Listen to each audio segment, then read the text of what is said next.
চকরিয়া ও পেকুয়া উপজেলায় আমরা ইসলামী আন্দোলন বাংলাদেশের পক্ষ থেকে হাত পাখা প্রতীকে আমরা প্রার্থী হিসেবে সম্ভাব্য ডাক্তার সৈয়দ মোহাম্মদ ইসমাইলকে আমরা ঘোষণা করতেছি।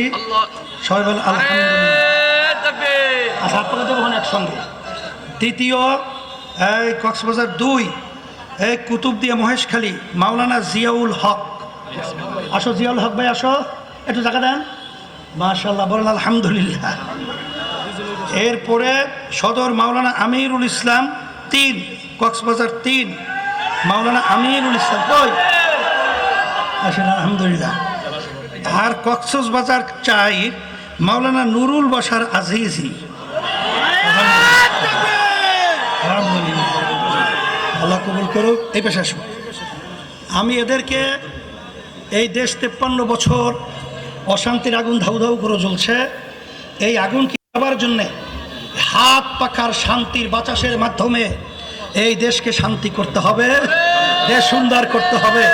এই জন্য আমি তাদের হাতে হাত পাখা প্রতীক উঠিয়ে দিয়ে আপনাদের কাছে আমার হাত ধরেন আমানত হিসাবে আমি রেখে গেলাম।